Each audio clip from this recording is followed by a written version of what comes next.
seja muito bem-vindo. Peço licença para entrar aí na sua casa, programa Dualidade começando. Eu sou Celina Sobral e estamos trazendo para vocês convidados mais do que especiais, do Brasil e também do exterior. O programa é transmitido pela TV Mundo Maior e pela Rádio Boa Nova, e também pelo YouTube, RBN/TVMM. Compartilhe, assista, manda comentários, que é muito bom, você é muito importante para nós. E hoje nós estamos com um convidado que dispensa realmente apresentações, mas é um amigo querido, uma pessoa conhecida de todos vocês, já esteve conosco em outras etapas do Dualidade e está aqui, que gentilmente aceitou o nosso convite. Ele é escritor, ele é divulgador da doutrina espírita, ele está nas mídias aí divulgando realmente os ensinamentos que são trazidos para nós pela doutrina espírita, e é também comunicador da TV Mundo Maior e da Rádio Boa Nova. Nós estamos falando de Alexandre Caldini. Seja muito bem-vindo, meu querido. Oi, Celina, que super prazer estar com você. Como é bom estar com gente que a gente gosta, né? Eu gosto muito de você. Tá ouvindo você falar agora, me ocorre até outra coisa. Que pronúncia bonita que você tem. Maior, TV Mundo Maior, tem um Rzinho no final lá, importante, tem um R bonito. Aí, de onde você é? Qual é a sua origem? Eu nasci em Foz do Iguaçu, mas com 1 ano eu fui para o Rio. Então, eu fui Então criada daí. no Rio de Janeiro, aprendi a falar, estudar, tudo lá. Que Então, legal. né, algumas pessoas ainda sentem algum sotaque Sim, diferente, mas a gente sim. não percebe, né? Só de falar sotaque, já está dito que tem um sotaque aí. Muito É bom, muito prazer estar verdade. com você, viu? É sinal que você está acelerando sua encarnação, né? Está aproveitando um pouquinho de Foz do Iguaçu, um pouquinho do Rio, um pouquinho de São Paulo. Está tendo boas experiências aí nessa Pois é, encarnação. cada hora eu estou num lugar do Brasil, daqui a pouco eu não sei onde eu vou estar. Mas o que Que importa é que a bom. gente esteja junto, independente, graças a Deus que tem a internet, né? Isso mesmo. Graças a Deus que a gente está junto mesmo longe. Ale, meu querido, tema forte, importante para todos nós e necessário. Nós vamos conversar um pouquinho sobre suicídio, que é, sim, no meu entender, uma necessidade de esclarecimento para todos nós. Eu queria que você começasse falando o que o Espiritismo esclarece para a gente em relação ao suicídio. O Espiritismo condena esse ato? Olha, claramente o suicídio é taxativo, né? Está lá no céu e inferno que nós não temos o direito de dispor da nossa vida, né? Mas, por outro lado, a gente tem o livre-arbítrio, a gente pode fazer o que quiser e arca com as consequências. Essa é uma das belezas do Espiritismo, né, Selena? Nada, nada, nada, nada é proibido pelo Espiritismo. O Espiritismo fala, problema seu, sorte sua, azar seu, você faz sua vida, você faz suas escolhas, né? Mas voltando à sua pergunta, como é que o Espiritismo entende? Que não é adequado, né? E no Livro dos Espíritos, pergunta 950, fala que pelo suicídio nós retardamos a nossa entrada no mundo melhor. E no Evangelho segundo o Espiritismo, capítulo 5º, fala que é um obstáculo para que nós nos reunamos com as pessoas com quem nós gostamos, temos afinidade, né? Mas no Brasil, sobretudo, se você ler Kardec, é isso que fala ali, não deve, é inadequado e você vai sofrer as consequências desse ato. No Brasil, eu tenho a impressão, Celina, que o espiritismo à brasileira, que é um espiritismo mais religioso, mais no modelo mais de igreja, né? Ele pegou bastante, eu imagino, das religiões, tanto do catolicismo como do judaísmo e outras religiões, que condenam veementemente o suicídio. Então, ficou mais pesado aqui. Eu sinto, mas esse é o meu sentimento, no movimento espírita, é mais que um preconceito, sabe? É uma crítica tão feroz com relação àquele que se suicida, que eu acho isso errado. Eu acho que é uma falta de caridade. Obviamente, quem se suicida não está bem. Obviamente não está bem, né? Então, o meu entendimento é que nós, como espíritas, fora da caridade não há salvação, havemos de compreender essas pessoas que eu diria são vítimas do suicídio, né? Nós, espíritas, sabemos que você não consegue se matar. Você consegue matar o seu corpo físico. Isso sim, matéria é destrutível. O espírito é indestrutível. Nós seguimos adiante. Então, o que o espiritismo diz também é que, além de não resolver aquele problema tão duro, tão pesado, nós agregamos mais um problema aí, que é o arrependimento de ter feito uma coisa inócua, no mínimo inócua, mas que machuca a tanta gente e a nós mesmos. Então, essa situação de vale dos suicidas, como é que fica isso? Porque sempre se diz, olha, a pessoa que faz isso vai de acordo com a sua energia para tal lugar, para tal lugar. E o vale dos suicidas, como é esse posicionamento, como é esse local para que as pessoas que estão nos ouvindo possam entender que as coisas, de repente, não são bem como a gente imagina que são. Exatamente. Você tocou um ponto muito, muito, muito importante.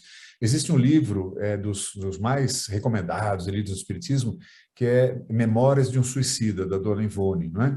Eu não recomendo esse livro, eu não acho que é um livro adequado, e lendo um pouquinho a respeito, indo buscar a história desse livro, por 12 anos, a FEB, Federação Espírita Brasileira, hesitou em publicá-lo. Você veja que já tinha uma dúvida ali, não é? Quando você lê o comecinho do livro, a própria autora diz, não é um livro psicografado. Ela fala, eu me lembro das coisas que eu sonhei à noite e transcrevo, né? E eu acho ele bem complicado, sobretudo a primeira parte dele, sabe? Porque dá a entender que o suicídio vai para um lugar horroroso. Primeiro, eu não acredito num lugar, não acredito no lugar físico, eu não, tampouco acredito no nosso lar. Como assim não acredito? Não acho que tem um lugar chamado nosso lar em cima do Rio de Janeiro. Assim como eu não acho que existe um lugar chamado Vale dos Suicidas, onde as pessoas vão, né? Porque se você lê ali o Vale dos Suicidas, é um horror, é o inferno reescrito pelos espíritas, né? E Vale dos Suicidas, assim como Umbral, assim como Nosso Lar, tal, não tem na obra de Kardec, tem na obra dos autores brasileiros, né? Mas, enfim, o Vale dos Suicidas seria um lugar para onde os suicidas vão e sofrem muito. É um lugar, se você lê em detalhe ali, tem estupro, tem todo tipo de abuso. Eu não consigo entender o que tem uma coisa a ver com a outra, né? Claro que eu compreendo, e pelo que eu entendi da sua pergunta também é a sua compreensão, que a pessoa está tão fora de si, está tão absolutamente fora de qualquer equilíbrio e serenidade, que por afinidade, talvez ela fique próxima de outras pessoas que pensam igual. Então, sim, mas não é que está fisicamente próximo, até porque não tem mais o físico, tem só o perispírito. Então, se você lê em Kardec, Livro dos Espíritos, pergunta 957, fala, não existem penalidades fixas. O desapontamento é a pior coisa que pode acontecer, um remorso por ter feito algo de inútil. Está lá na pergunta 957, Livro dos Espíritos. No Céu e Inferno, até anotei aqui para comentar contigo, fala, não há regra absoluta com relação ao que acontece depois. A duração e a intensidade variam do sofrimento, né? Variam de acordo com as circunstâncias atenuantes e agravantes da falta. Ainda mais dois trechinhos do Livro dos Espíritos, pergunta 952A. Penalidades são proporcionais à consciência que se tem dos atos cometidos. E a 957 diz que a afinidade de alguns suicidas com seu corpo, né, pode persistir, pode continuar sentindo alguns reflexos do corpo que está já em estado de decomposição, né? Mas pode acontecer com não suicidas também. O que importa é a gente não ser apegado ao corpo. Então, tudo isso para dizer o seguinte, não é geral, não tem uma resposta única, o que acontece com o suicida. Eu conheço casos, Celina, 2 casos lá do Núcleo Espírita 22 de Setembro que eu frequento, de jovens suicidas, que não foi nada disso. A pessoa ficou relativamente bem logo depois. E mais tarde se descobriu o porquê, não tinha nada dessa coisa toda, né? Então, acho que cada caso é um caso. Eu acho temerário qualquer um de nós espíritos falar, suicídio, foi por falar de suicidas, está sofrendo muito. Não necessariamente. Dito isso, reforço o que diz o Espiritismo. Não é recomendado, não é solução para nada, não vai encontrar os parentes e amigos que já desencarnaram, não vai acabar com o seu problema, né? É outra conversa, mas eu tenho um pouco de cuidado com essa história do vários suicidas. E sempre nessa situação da prática desse ato, existe envolvimento dos obsessores, desencarnados? Não, nem sempre. Existe sim, mas nem sempre, né? E no Espiritismo também está dito lá na obra de Kardec o seguinte, quando tem o obsessor, a coisa é, entre aspas, julgada com menos peso, que a pessoa já não responde muito por si, está ali sendo influenciada, né? Agora, também diz o seguinte, mesmo que haja um obsessor, a decisão é da pessoa. Então, quando a pessoa topa suicidar-se, a decisão foi dela. Você pode dizer, mas tem casos que a pessoa já nem está mais respondendo por si. É verdade, né? Então, por isso que tem atenuantes e agravantes. Quando a pessoa está muito mal já, é quase perdoável, quase acontece, né? Quando a pessoa planeja seu suicídio com todos os detalhes ao longo do tempo, ela está perfeitamente sã, é muito mais grave, né? Porque ela sabe das consequências que teve ali. Mas nem sempre há um obsessor. Eu conheço um caso também desse centro que eu frequento, que sim, o garoto conversava com uma entidade e a pessoa que trabalhava na casa batia a porta, chamando, e eu via 2 vozes ali e o rapaz, infelizmente, acabou se suicidando, né? E não tinha ninguém no quarto, então era mesmo uma entidade que estava com ele ali. Mas, mais uma vez, a gente tem que cuidar antes de chegar nesse estágio, né? Que nós todos cuidemos do nosso dia a dia, da nossa cabeça, para não permitir o acesso de espíritos eventualmente mal intencionados que podem aproveitar de uma tendência já ao suicídio e ficar forçando, assim como reforçam uma vontade de beber, por exemplo. Isso não é incomum. Quase todos nós, eu acho que em algum momento da vida, pensamos em suicídio. Chegou a ideia, tira. Não quero pensar nisso, que bobagem, essa ideia não é minha. troca por uma ideia melhor, né? Faz outra coisa. Então, é sempre a história do vigiai, que eu acho que é mais importante do que orai. Vigiai e orai. Isso é muito importante, ajuda muito. Logicamente, você, assim como eu, conheço muitas pessoas que vêm falar para a gente no final de uma palestra, no final de uma aula, alguma coisa nesse sentido. A vontade de suicidar-se, ou então muitos que já tentaram em atendimentos que eu faço, muitos vêm, e jovens, viu? A maioria é jovens, viu, Alê? Muitos jovens, ultimamente, tentando realmente o suicídio, e se cortam o pulso, e etc. É interessante se falar sobre suicídio, principalmente quando a pessoa está nessa tendência, ou de repente já teve alguém, ou vai incentivar, de alguma forma, essa vontade no ser humano? 1 milhão de pessoas por ano tentam, aliás, se suicidam, se matam no mundo, né? 1 milhão de pessoas. Isso é a mesma coisa, Celina, que pegar toda a população da cidade de Florianópolis, capital de Santa Catarina, mais cidade de Vitória, capital do Espírito Santo, mais cidade do Passo Fundo, no interior do Rio Grande do Sul, junta Florianópolis, Vitória e Passo Fundo e elimina da face da terra todo ano. Isso é o número de pessoas que se matam oficialmente como suicídio, fora os que não se registram como suicídio, parece que foi um acidente e tal, é muita gente. É um suicídio a cada 40 segundos. E mais que isso, você falou tentativa, uma tentativa a cada 3 segundos. Então, é de fato um caso muito grave. No Brasil, são 13 mil pessoas quase por ano, né? 200 pessoas morrendo a cada 6 dias. É um assunto muito grave. Por isso que a gente precisa, sim, conversar e conversar a respeito. Essa sua dúvida é muito recorrente. As pessoas falam, não é bom conversar, que incentiva. Não. Antigamente se achava isso. Parcialmente verdadeiro. Quando eu falo isso, eu estou falando dados da OMS. Estudei isso para falar a respeito. O que a OMS fala? Não podemos glamourizar o suicídio. Então, assim, jamais dizer, bom, pelo menos ele descansou, era uma pessoa tão sensível, por isso que ele se matou. Aconteceu, no caso, você seguramente conhece, os que nos ouvem conhecem, aquele ator Robin Williams, né, que se matou. Quando ele se matou, aumentou em 10% o número de suicídios nos Estados Unidos. Por quê? Porque ficou uma coisa assim, ele era um cara tão bacana, era tão bom, era uma pessoa sensível e delicada, porque ele fez papéis assim, então ficou bonito se suicidar. E aí, quando você glamouriza o suicídio, não é que você incentive as pessoas a suicidarem, mas aqueles que já estão com a chamada ideação suicida, com a vontade, com o pensamento de suicidar-se, aí sim, para esses é um incentivo. Mas o que diz a ciência hoje em dia? Ao contrário, conversemos a respeito. Tem uma pessoa da sua família, próxima a você, que está parecendo que está pensando em suicídio, converse. Fala, escute, deixa eu perguntar uma coisa, Celina, você está pensando em suicídio? Você está mal? O que está acontecendo? Eu sinto você meio chateado. Abra a conversa e ouça. Ouça, não julgue, não fale, ouça, né? Isso que eles dizem que é muito importante, porque a pessoa ali vai desabafar, vai poder contar com o seu apoio, né, para poder tentar resolver, porque o suicídio é uma sensação de uma dor terrível, que não tem solução. Quando você compartilha essa dor, quando alguém mais te abraça junto com ela, te ajuda a sair desse buraco profundo, pronto, passou o momento do suicídio. O impulso suicida é o que é mais grave, que ele acontece de repente. Por isso também que a Organização Mundial da Saúde recomenda não drogas e não álcool. O álcool é um gatilho para o suicídio. Por quê? Porque dá a impulsividade. A pessoa vai, está fora de si, faz. E aí já foi, né? Então, conversar é sim muito importante. Então, geralmente, a pessoa não está no seu juízo normal, não é? Está com algum estresse excessivo, depressão, etc. Quais são os principais fatores de risco para essa ocorrência, Lê? O que diz a Organização Mundial de Saúde é o seguinte, não tem uma causa para o suicídio, são várias causas, mas ela lista alguns aqui. A depressão e a esquizofrenia, ou seja, doenças mentais, né? Não é de doença, que nós todos ficamos deprimidos, tal, mas não é aquela depressão que você está chateado um dia e depois está bem no dia seguinte. É consistente, é uma tristeza profunda, consistente. Isso precisa de tratamento médico.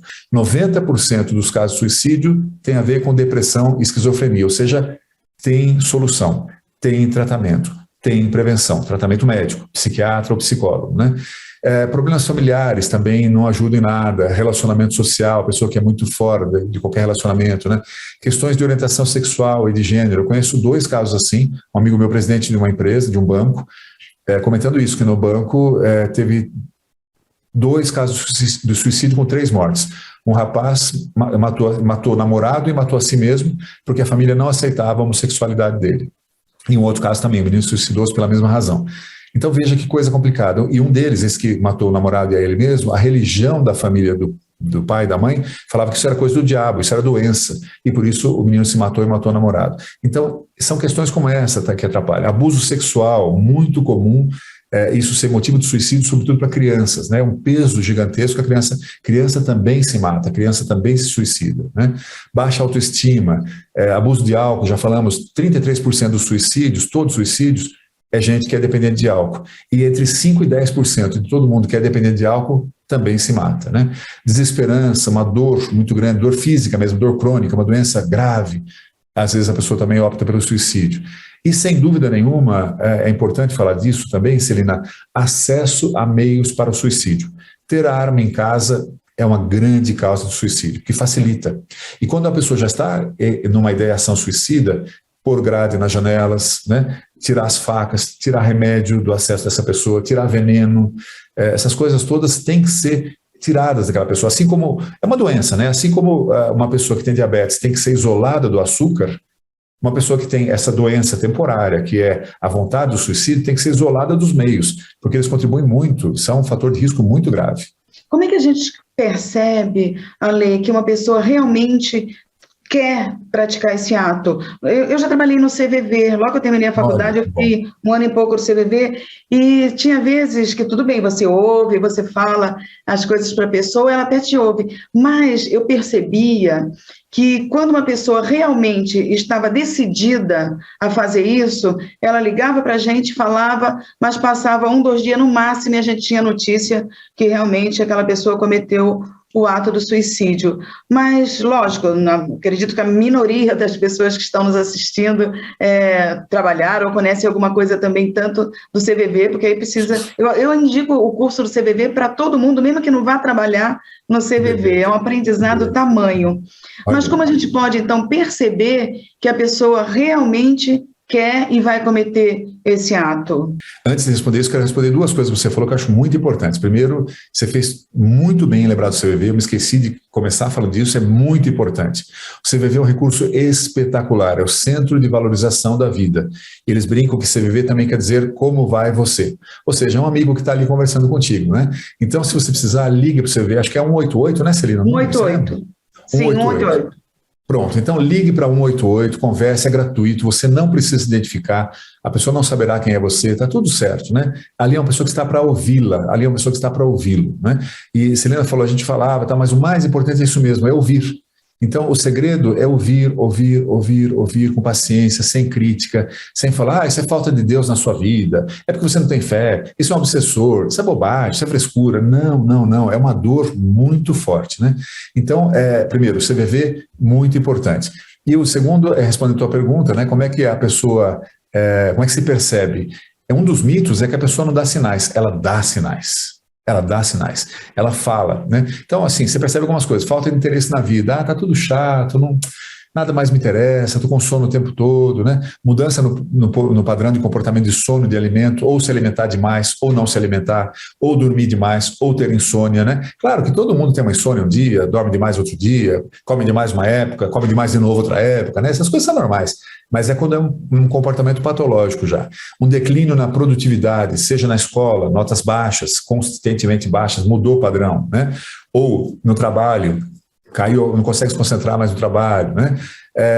Uma melhoria súbita no humor, depois de um período de depressão, tudo isso são sinais de que a pessoa está pensando em suicídio. E tem frases, né, Celina? Eu sou um peso para outras pessoas, tudo seria mais fácil se eu não existisse, eu vou deixar vocês em paz, eu sou um fracasso mesmo, né? Uma baixa autoestima, né? A autoestima está lá no chão, né? Eu não sou querido por ninguém, eu estou cansado e sem razão de viver, eu tenho vontade de dormir e não acordar mais. Essas frases todas nos indicam que ali há um problema. E é um problema sério, mas se é um problema sério, também é um problema tratável. Repito, psiquiatra e psicólogo, e tem atendimento gratuito no SUS, né? Tem os centros de atendimento, então procure, e o CVV é um bom começo, uma boa porta, tem sempre como tratar. O que não dá é para fazer de conta que não está acontecendo nada, ou por não saber lidar, a gente esconde embaixo do tapete. Não, é grave, é sério, acontece, e sim, a pessoa dá sinais, esses sinais que eu acabei de falar, não é?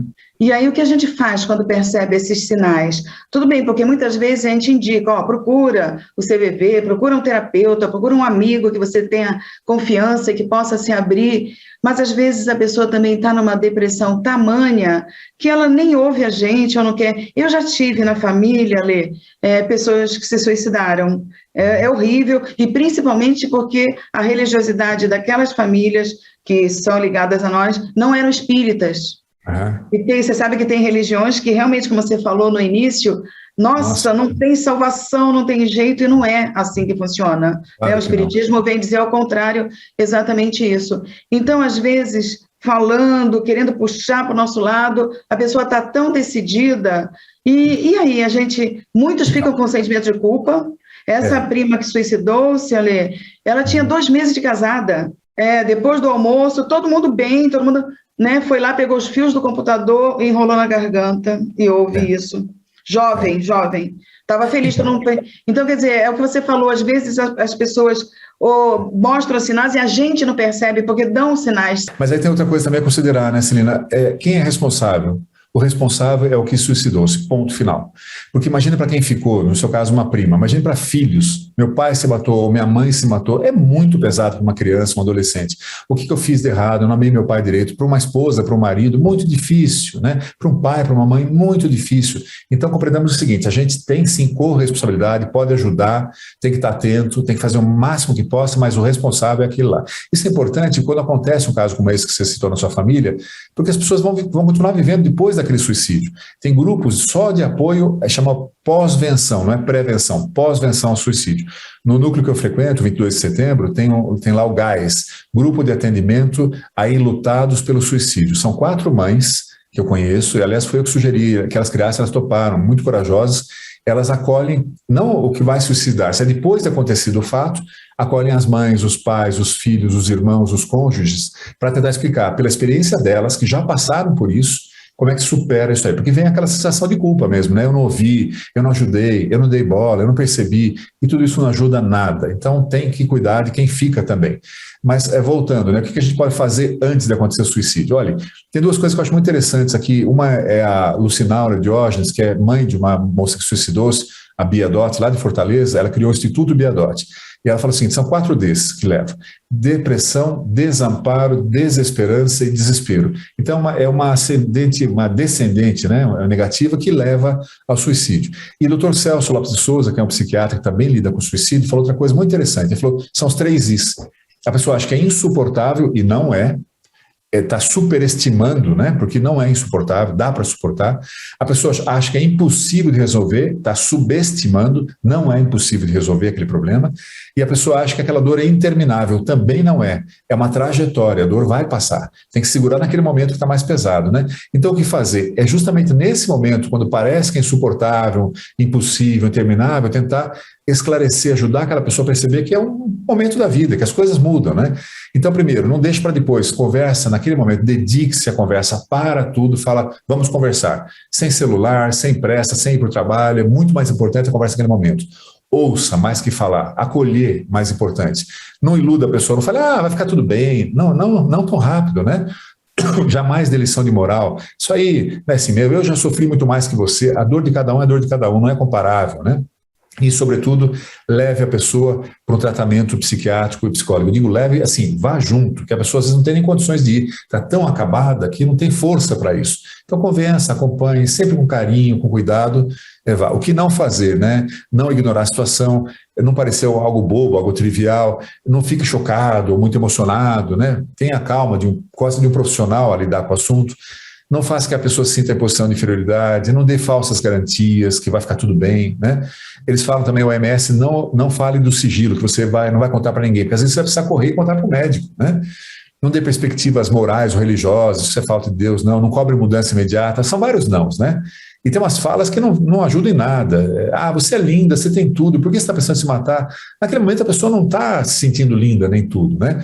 Já passei por coisa muito pior. Ei, por que disso agora, né? Essa frescura, vai lavar um tanque de roupa suja que passa. Olha que falta de cuidado, de caridade, de tato, né? Isso é falta de Deus, tem um espírito obsessor com você. Não. Acolhimento, amor, conversa e levar a um tratamento. É assim que se resolve. Dado curioso, Celina, rapidamente, para encerrar essa resposta longa, diz a Organização Mundial de Saúde o seguinte: a vasta maioria, se não todos, os que querem suicidar-se não querem se matar. Como assim? A pessoa quer se suicidar, não quer se matar? Não.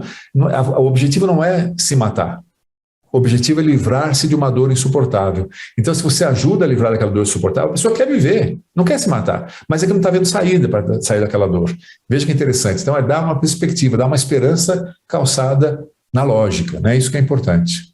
Chegando no final do Dualidade, a nossa gratidão assim tamanha para você por tantos ensinamentos, por tantas palavras que precisam ser refletidas no nosso interior, no nosso coração e na nossa mente para ser colocada em prática.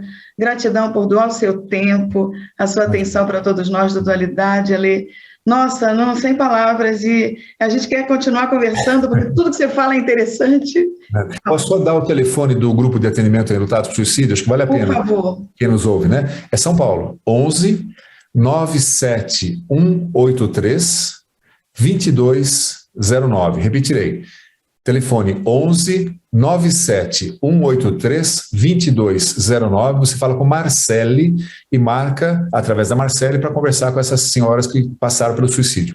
Obviamente é gratuito, sigilo, tudo é para ajudar quem está nessa situação, né? E o Espiritismo ajuda muito, porque ele nos ajuda, né, a encarar de uma forma melhor, e aí a gente fica mais sereno, mais tranquilo e consegue levar a vida da melhor forma possível. Agradeço muitíssimo a todos que estão conosco e muitíssimo a você.